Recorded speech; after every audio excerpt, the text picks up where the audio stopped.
Eleanor Williams's claims that she'd been trafficked by an Asian grooming gang led to protests, racist attacks, and claims of a cover-up. Eventually, she was jailed for lying. I don't want to be that girl that cries rape. I'm not that person. I'm Sky News' Jason Farrell, and in Unreliable Witness, we ask, why did she lie? And explore unanswered questions with new revelations. Follow Unreliable Witness wherever you get your podcasts. Hello and welcome to The Daily. I'm Tom Cheshire. Now, if you've been following the latest on the war in Ukraine, it's not been great news. In fact, it's been pretty bleak and depressing. Our Defence and Security Editor, Deborah Haynes, has been speaking to the recently resigned Armed Forces Minister, James Heappey. And he has a suggestion, it's a controversial one, to put Putin on the back foot by putting British boots on the ground in Ukraine itself. That's subject to some provisos. Here's what he said. I think definitely nowhere near a combat zone. I think you've got to be very, very careful not to make it into a Russo-NATO war. We'll get into that with Deborah, and I'm also joined by Michael Clarke, Sky's defence analyst. Michael, this week we've seen Ukraine overwhelmed with another assault of Russian missiles. The largest power station was destroyed. Lord Cameron, the Foreign Secretary, he went to the US to try and put pressure on Republicans to get funding to Ukraine. I think it's fair to say he didn't really get very far in that. We had a report from our international correspondent, John Sparks, about people dodging the draft, even as Ukraine says it's outnumbered 10-1 on the Eastern Front. It's not looking good, is it? Militarily, they're losing ground, not a huge amount, but they're losing ground all round. The Russians have obviously decided that although they can't mount a strategic offensive until the spring of next year, that during this year, as the fighting season starts, the ground is drying up now, it's been pretty wet over the spring, and through late April, May, they're pushing all the way around the front, so 600 miles of front. They're pushing everywhere with what they've got. And they're bringing up to 100,000 new draftees in with almost no training, and they're just throwing them straight into the meat grinder. And they've obviously decided that they're going to take down Kharkiv, which is the second city. They're going to do to Kharkiv what they did to Mariupol.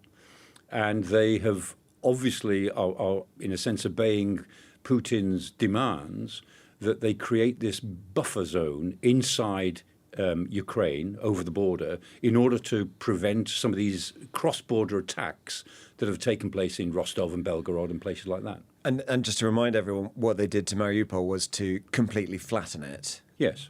And I think Kupiansk is one area where they're going to push into Kharkiv Oblast.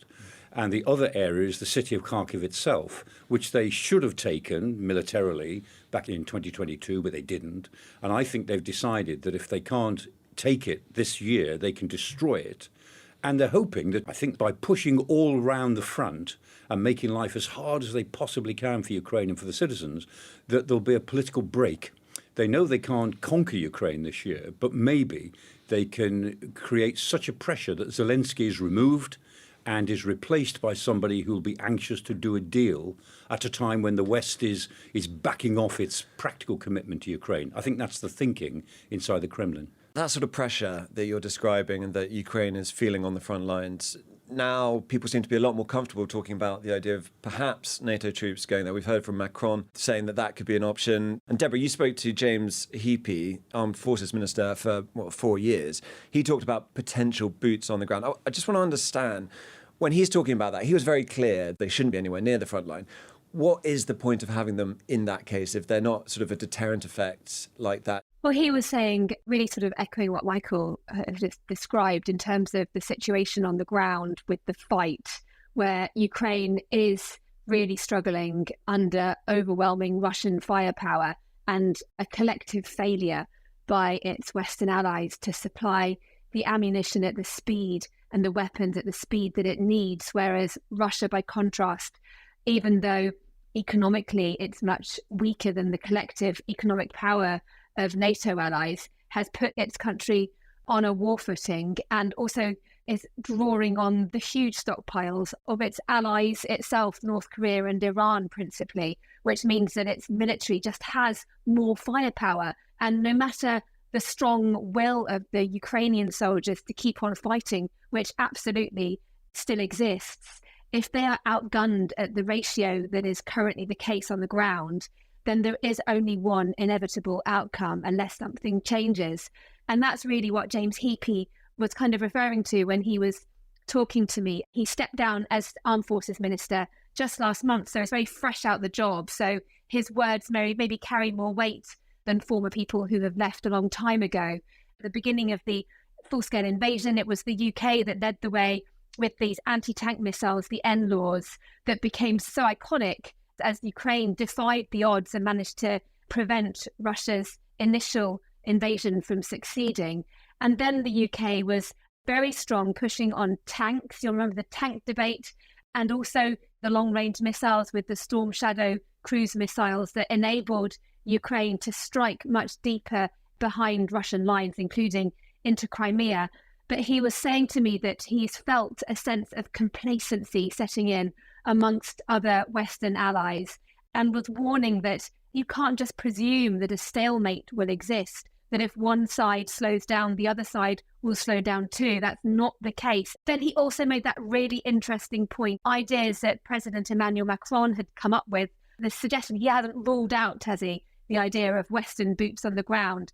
James Heappey said that that is something that should be considered. And I asked him, do you mean things like British troops maybe on a training mission? And he was saying, yes, that kind of thing is what should be considered. It's about, I guess it's more skin in the game. It's like, obviously, as James Heappey was saying, they don't want direct confrontation between NATO countries and Russia. And obviously having Western troops on the ground that have been formally sent there and deployed, that obviously raises the risk of them being targeted, which would then potentially lead to an escalation into direct confrontation. All along, it's been about balancing that risk of escalation. And initially, there was huge nervousness about giving any kind of weapons to the Ukrainians, fearing that that could be seen by Russia as escalatory of NATO and lead to confrontation. But as this conflict has dragged on, you've seen the Western allies become more willing to take that kind of risk. And I think what James Heappey is saying is that they need to take another leap forward and take on another layer of risk. Deborah, when I used to speak to James Heappey as minister, he was always very loyal to the government. Of course, he was a minister.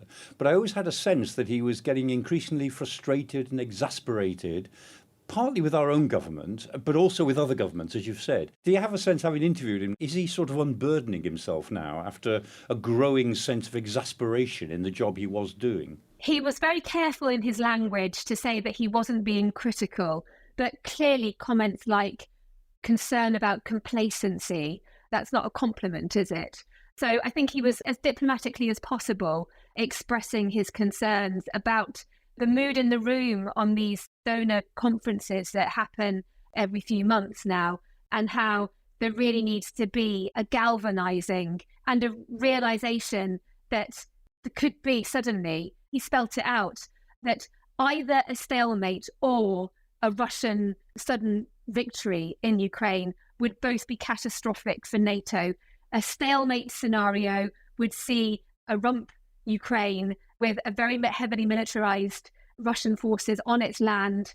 It would be, right next door to obviously NATO countries. Given also the stakes that you've outlined there, Deborah, if he's saying NATO boots on the ground, we've had this the whole time, this sort of salami-sized slicing approach. It's like, oh, should we dither? We'll send them helmets if you're Germany. And then eventually you get to sending them what they actually need about 6 months too late. Is the danger with this sort of idea of NATO troops in Ukraine, but they're not on the front line, they're training, is raising the risk without actually really delivering anything, where you should, well, let's do this properly or not at all? Yeah. That's the danger, Tom. I mean, all the time, NATO has been crossing thresholds, but almost too little too late. So, we weren't going to send main battle tanks, well, now we are. We weren't going to send cruise missiles, but now we are. We weren't going to send F-16s, but now we are. We're not going to put boots on the ground, but now we might do. And each time we cross a big theoretical threshold, we don't do enough of it to make the difference we think it ought to have made. If we'd have decided more clearly earlier in this conflict to cross a series of thresholds, Ukraine would be in a much, much better position now, and the Russians would be in a very bad position. And each time we've done it anyway, Russia hasn't had that big fear of escalation. It hasn't come from the Russian side, at least. No, they say ferocious things each time. They make dire threats, but they've been making dire threats since February 2022. Ukraine, its urgent need is ammunition, and that's the embarrassment for the UK and the rest of NATO, the fact that they don't have the capability at the moment to be able to produce the ammunition that Ukraine so desperately needs. So they have it, as you were saying with John Sparks's piece about draft dodgers, there's a real struggle in Ukraine to get the manpower to be able to fight on the front line too. And so it kind of feels that in terms of priorities, I'd imagine for Ukraine, the priority has got to be weapons, not Western boots in the background. That's all a matter of morale. I mean, morale is difficult now in Kiev. And the reason for that is because the West is seen to be turning its back on Ukraine. If people in Ukraine felt that the West was fully behind them and will give them whatever they need, then they'll join up because they feel as if they can succeed. But if they feel that they're going to fail, what's the point of getting yourself killed in a failing campaign? On that, maybe we should talk about reasons to be optimistic in Ukraine. The story, it's only an isolated thing, but, Zinchenko, the footballer, plays for Arsenal, said that he'd be happy to fight. They've lowered the draft age. He said he's donated £1 million already. Fine, that's a very isolated incident, but there is still that will to fight. Reasons to be cheerful. One is that the Estonians and the Czech Republic, between them, have scoured the world in the way that NATO should have, and hasn't, and they've scoured the world and they've come up with over 2 million artillery shells, 152s and 155s, and they will cost about 3 billion. And if they can get them into Europe, they could be on the front line within about a week or 10 days. The Russians are losing a lot of people. They've lost about 315,000 now by common consent. By the end of the year, the way they're throwing people in as cannon fodder, they'll have lost 500,000. That will have an effect at some point inside Russia. The Ukrainians are good at creating drones, these FPVs, first-person view drones, and they're using the FPVs instead of artillery. And so 80% of their hits on Russian main battle tanks, and they've disabled more than 2,000 main battle tanks, 80% of their hits now are with FPVs, not artillery, because that's what they can produce themselves, and they're producing over 1 million of them this year. I kind of worry about using the word cheerful around what's happening in Ukraine. Morale is really important, keeping a reason for Ukrainians to keep on being willing to sacrifice their lives, because they're the ones that are doing the hard fight here. And it's a fight for their country, of course, but it's a fight as well for the rest of Europe. People in the rest of Europe, in the UK, they don't feel it.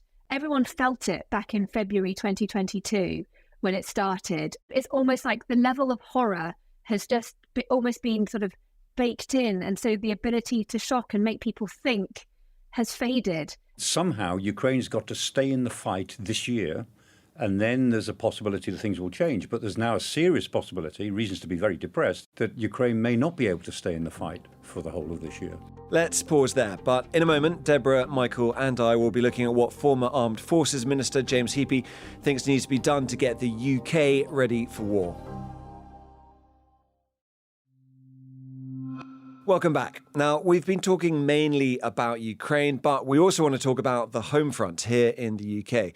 In that interview, James Heappey said we should create a strategic defence force that would make the country better prepared, but also act as a deterrent to potential adversaries. I think it would be quite powerful. So all of a sudden, our adversaries are looking at a force that is the regular force, the regular plus the reserves, and then 200,000, 250,000 more beyond who have a skill at arms, who have a familiarity with military tactics, and could in extremis be mobilised, and that changes their thinking. Deborah and Michael are still with me.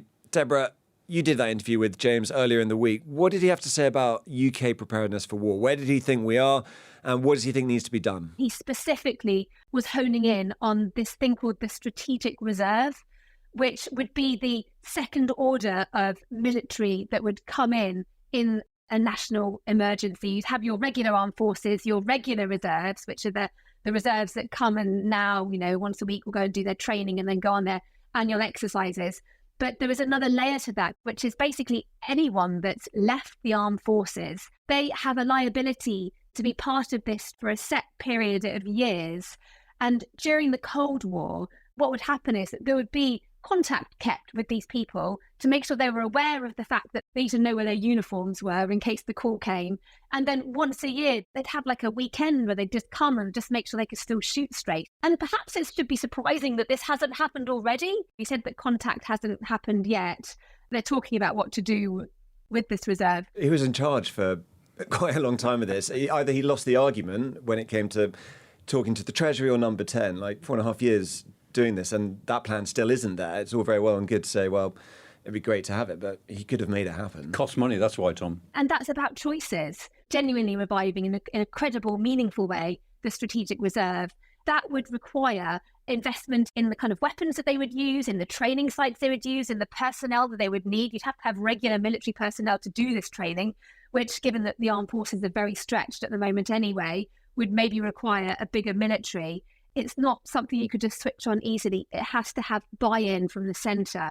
And until the centre feels the threat and feels the urgency in the way that people like James Heappey are saying it needs to feel it, then it just isn't going to happen, which is really dangerous. That, again, is something that seems to be across the political spectrum, because we've had, Sir Keir Starmer saying that actually they want to spend 2.5%, they want to double down on Trident, which, is different from what Jeremy Corbyn said, who said he didn't need a nuclear deterrent. So it's very much sort of matching that. But it's 2.5% if Labour's fiscal rules, if the borrowing situation allows it. Why have that caveat? I mean, it just so undermines the message. Either it needs to be 2.5%, and actually, frankly, everyone says that would just about keep them going now. It needs to be much bigger than that, given the scale of the threat that's coming down the line. This Labour statement is exactly the same as the current Conservative statement. 2.5% when we can afford it.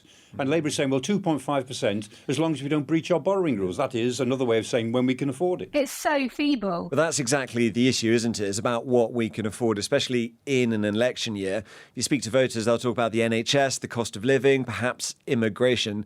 The need to be war ready seems a long way off, and perhaps that's fair enough for voters. When the Cold War came to an end in 1991, we were spending about the same on defence as we were spending on the NHS, on health. And now we're spending less than a quarter on defence compared to what we spend on health.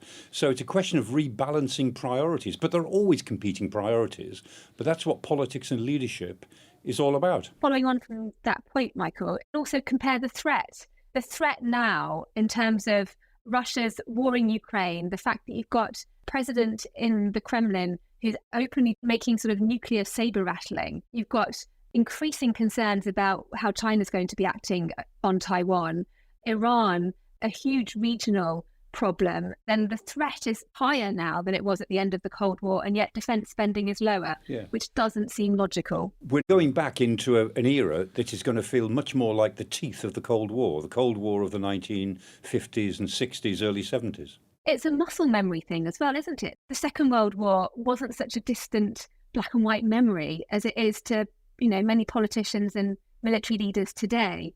They understood what existential threat is in a way that political and military leaders today just don't. Of course, defence has to be the priority, not just in words, but in actual actions, because they understood the consequences of not having credible defences, but we've lost that. We've talked about how we don't feel the war anymore here in the same way that we did at the start of it, and there was a huge outpouring of support. But to bring it home, the sort of onslaught that destroyed that power plant in Ukraine, if a similar sort of onslaught was launched at the UK in terms of missiles, would we be able to defend ourselves in the same way? No. We don't have the air defences to do it. No, we'd be wide open if we did that. This is a paper exercise devoid of political context with allies, what allies might do. But if we, the British, came up against Russian forces, we would lose our combat division on the first day. Is it Rob McGowan, one of our senior generals? He conceded to MPs that we would lose in an enduring campaign. I can't remember the exact words, but it's not a secret. That's why it's so urgent, and that's why people are so worried, like James Heappey. It's a question of national resolve. We've got to rethink our priorities and decide if the defence of the homeland and the defence of British citizens is the first responsibility of government, then what other priorities have got to be adjusted for that?